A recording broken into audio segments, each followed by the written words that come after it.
दोस्तों, ऐसे कौन से नंबर है जो आपको धोखे दिलाते हैं? ऐसे कौन सा योग है जो आपके डीओबी में अगर बैठा है तो डेफिनेटली आपको धोखा मिलेगा? क्योंकि कई बार क्या होता है ना कि कई पार्टनरशिप पे लोग बिजनेस शुरू करते हैं, उनको धोखा मिल जाता है। कई रिलेशनशिप में 5-5 साल होते हैं, 5 साल के बाद पता चलता है कि जो लड़की है वो चीट कर रही है या फिर लड़का चीट कर रहा है। कई बार तो ऐसा होता है कि हम किसी के बारे में बहुत ज़्यादा कर देते हैं बट बाद में हमें धोखा ही मिलता है। ऐसा क्यों होता है? यही सब जानने के लिए आज हम बात करेंगे अंजलि जी से। तो चलिए जुड़ते हैं अंजलि जी के साथ। नंबर 7 क्या दर्शाता है आपकी लाइफ में? नंबर 7 कौन कौन से एरियाज को इम्पैक्ट करता है, इफेक्ट करता है? नंबर 7 जो कि रिप्रेजेंट करता है केतु ग्रह को। केतु ग्रह यानी कि जिनका सर नहीं है, सिर्फ बॉडी है। तो पहला तो ये नंबर खुद में बहुत इंट्यूटिव नंबर है। ये नंबर है विजडम का। ये नंबर आपको विजडम, इंट्यूशन देता है। तो हम जानेंगे कि ये नंबर आपको आपकी लाइफ में क्या इम्पैक्ट लाता है, क्या क्या एरियाज को इफेक्ट करता है। उससे पहले हम ये समझते हैं कि आप ये कैसे जानेंगे कि आपके न्यूमेरोस्कोप में नंबर 7 कितनी बार आ रहा है या नहीं आ रहा है। तो सबसे पहले हम ये कैलकुलेट करेंगे और जानेंगे कि आपके न्यूमेरोस्कोप में नंबर 7 कितनी बार आ रहा है। ये जानने के लिए पहले आप अपना कंप्लीट डेट ऑफ बर्थ लिखिए। अगर आपकी डेट या डे किसी भी महीने की 7th, 16th या 25th की है तो आप रूल होते हैं नंबर 7 से। ये हुआ आपका ड्राइवर नंबर। अब अगर आप अपनी पूरी डेट ऑफ बर्थ जो कि डेट, मंथ और ईयर, इन सबको जब आप टोटल करते हैं और फाइनल सिंगल डिजिट आपका नंबर 7 आता है तो आपका ये हुआ कंडक्टर नंबर जो कि नंबर 7 आता है। इसके अलावा भी अगर आपके डेट ऑफ बर्थ में डे, मंथ, ईयर में नंबर 7 आ रहा है तो इसको भी आप अपने न्यूमेरोस्कोप में लिखेंगे। इसी से आप जानेंगे कि आपके न्यूमेरोस्कोप में नंबर 7 कितनी बार आ रहा है। जैसे फॉर एग्जाम्पल अगर आपका ड्राइवर भी नंबर 7 है, आपका कंडक्टर भी नंबर 7 है और इसके अलावा अगर आप जुलाई में पैदा हुए हैं तो आपके मंथ में भी 7 आ रहा है, which will give you an another 7 in your numeroscope. तो अगर आप ये देखेंगे तो आपके पास 3 बार नंबर 7 आ रहा होगा। इसी तरह आप अपने डेट ऑफ बर्थ के हिसाब से आप कैलकुलेट कर सकते हैं, आप अपना न्यूमेरोस्कोप बना सकते हैं और देख सकते हैं कि आपके उस न्यूमेरोस्कोप में नंबर 7 कितनी बार रिपीट हो रहा है। तो आगे बढ़ते हैं और सबसे पहले बात करते हैं कि अगर आपके चार्ट में नंबर 7 एक बार भी नहीं आ रहा है, इन दैट केस ये आपकी लाइफ में क्या इम्पैक्ट लेके आता है। उससे पहले हम ये समझते हैं कि लोशो ग्रिड में जिस ब्लॉक में नंबर 7 आता है वो ब्लॉक क्या रिप्रेजेंट करता है। अब नंबर 7 का ब्लॉक लोशो ग्रिड में रिप्रेजेंट करता है डिसअपॉइंटमेंट्स का। जी हाँ, तो नंबर 7 रिप्रेजेंट करता है लोशो ग्रिड में उस ब्लॉक को डिसअपॉइंटमेंट से। लोशो ग्रिड के नंबर 7 ब्लॉक को हम एसोसिएट करते हैं डिसअपॉइंटमेंट से। तो अब जब आपके लोशो ग्रिड में या आपके न्यूमेरोस्कोप में नंबर 7 एक बार भी नहीं आ रहा है, नंबर 7 आपके चार्ट से मिसिंग है, तो इसके पॉजिटिव और नेगेटिव दोनों ही इम्पैक्ट। पॉजिटिव ये कि नंबर 7 को क्योंकि डिसअपॉइंटमेंट से जोड़ा गया है तो आपको बहुत हद तक हाई चांसेस आर देयर कि आपको अपनी लाइफ में धोखे नहीं मिलेंगे। आपको अपने बिजनेस पार्टनर्स के साथ या अपने रिलेशनशिप्स में, अपनी मैरिजेस में, अपनी लव लाइफ में किसी भी पार्टनर्स के साथ धोखे होने के चांसेस काफी हद तक कम हो जाते हैं। लेकिन वहीं नंबर 7 को इंट्यूशन के साथ भी जोड़ा गया है।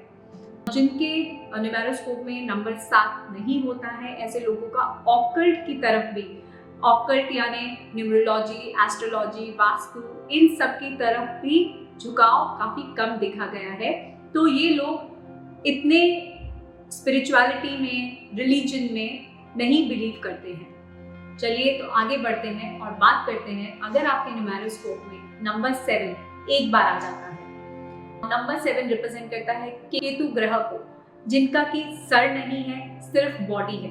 नंबर 7 वाले अपने इमोशंस पे बहुत रिलाई करते हैं और काफी डिसीजंस, काफी हद तक अपने लाइफ के डिसीजंस इमोशनली बेस्ड होके लेते हैं। अब जहाँ पे भी आप इमोशनली बेस्ड होके डिसीजंस लेंगे, आप अपने दिल से फैसले लेंगे, वहां पे धोखे होने के चांसेस, डिसअपॉइंटमेंट्स आने के चांसेस बढ़ जाते हैं।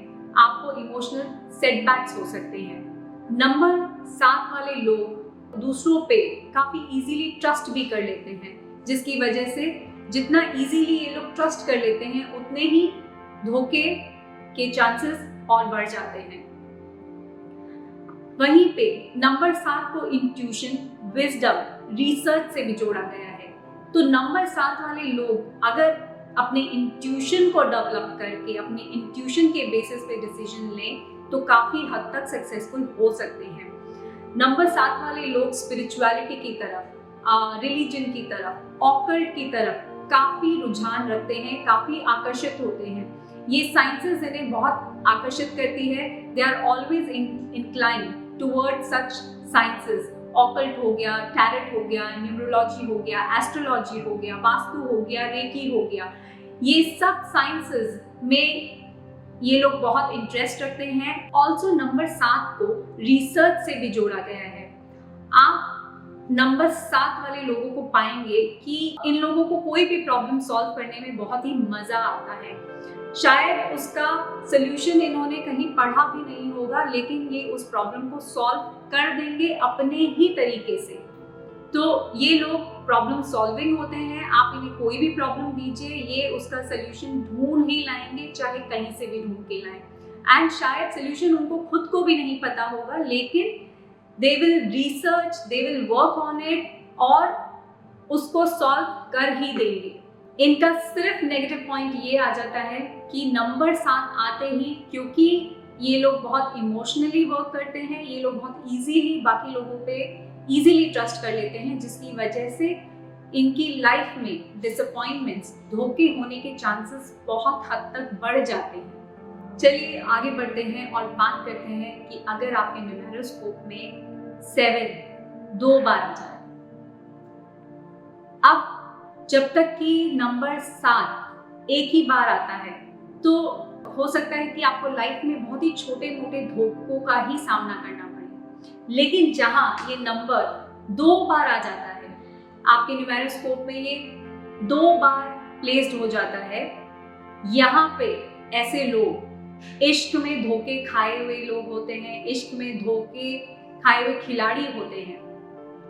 इन लोगों को इमोशनली बहुत हद तक सेटबैक्स मिलते हैं, अपने लाइफ में बहुत डिसअपॉइंटमेंट्स मिलते हैं। ये हो सकता है कि इन्हें किसी भी सेगमेंट ऑफ देयर लाइफ, हो सकता है इन्हें रिलेशनशिप्स में धोखे मिले हों, अपने बिजनेस में अपने पार्टनर्स से धोखे मिले हों, अपनी हेल्थ में कुछ हद तक धोखे मिले हों। धोखे से मेरा मतलब है कि इनकी हेल्थ काफी हद तक ऊपर नीचे रहती हो, तो ये सेटबैक्स इनकी लाइफ में रहते ही हैं।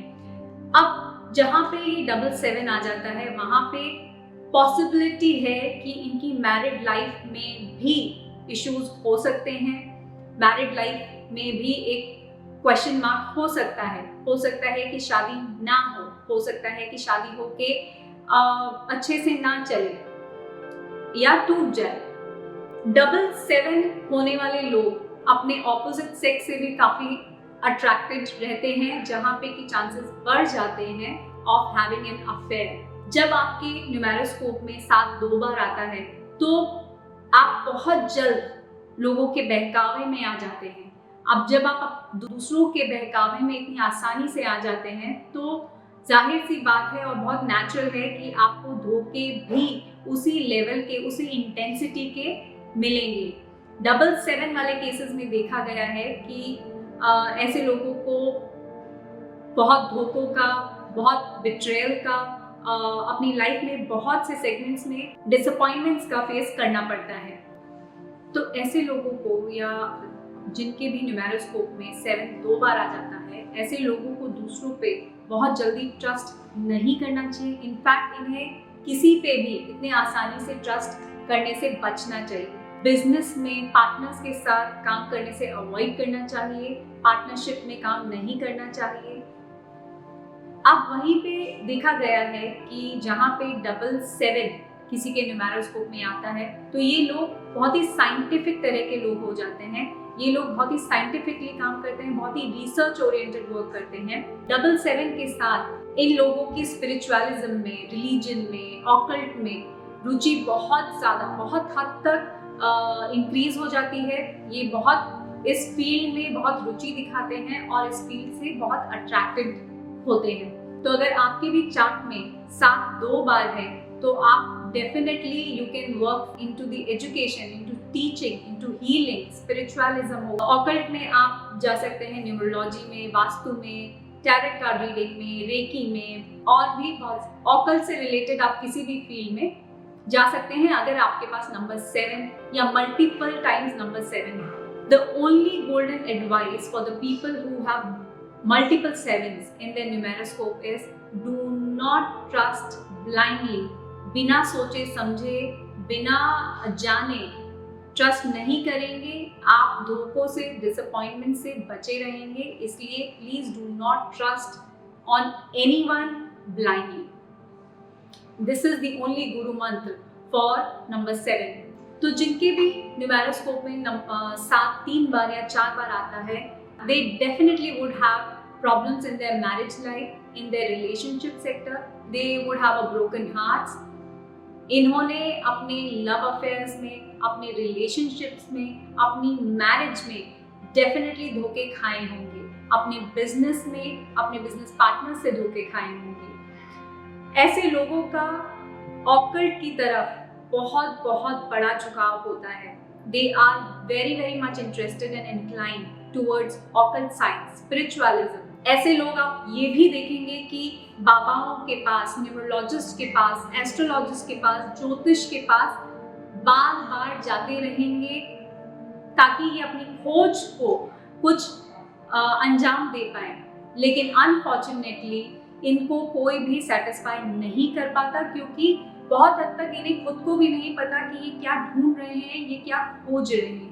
ऐसे लोगों की खोज हमेशा जारी ही रहती है and they are unable to finish their search because they themselves doesn't know what they are looking for. इसलिए ये लोग बाबाओं के पास, ज्योतिष के पास जाते ही रहते हैं और बहुत हद तक अपनी काफ़ी एनर्जी ये लोग स्पिरिचुअलिज्म में, रिलीजन में, ऑकल्ट में लगा देते हैं और यहीं पे इन्हें अपने सवालों के जवाब ढूंढने की कोशिश करते हैं। ऐसे लोगों का जीवन में निराश होने के चांसेस बहुत ज़्यादा रहेंगे, क्योंकि इन्होंने अपनी लाइफ में हर सेगमेंट में, अपने रिलेशनशिप्स में, अपने बिजनेस में, अपने हेल्थ में बहुत धोखे खाए होते हैं, जिसकी वजह से ये अपनी लाइफ में डिप्रेशन का भी सामना कर सकते हैं। ये अपनी लाइफ में बहुत ही निराशाजनक होते हैं, क्योंकि जिन पे भी इन्हें सबसे ज़्यादा ट्रस्ट होता है उन्होंने ही इन्हें धोखा दिया होता है। इसलिए नंबर 7 वालों को कभी भी किसी पे भी इजीली ट्रस्ट नहीं करना चाहिए। They should always trust their own intuition. They should work based on their own intuition. They should learn to trust their intuition, तो ही वो अपनी लाइफ में सक्सेसफुल हो पाएंगे। अदरवाइज अब इन्हें अपनी लाइफ में धोखे मिलने के चांसेस बहुत ज़्यादा रहते हैं, इसलिए इन्हें बचना चाहिए और दूसरों पे ब्लाइंडली ट्रस्ट नहीं करना चाहिए। तो दोस्तों, अब तो आप समझ गए होंगे कि आपको धोखे क्यों मिलते हैं, और आप ये भी समझ गए होंगे कि आपकी डीओबी में कहीं कोई ऐसा योग तो नहीं बैठा हुआ कि जिसकी वजह से आपको धोखे मिलते हैं। अगर है तो प्लीज आप संभल जाइए और देखते रहिए अंजलि जी का चैनल।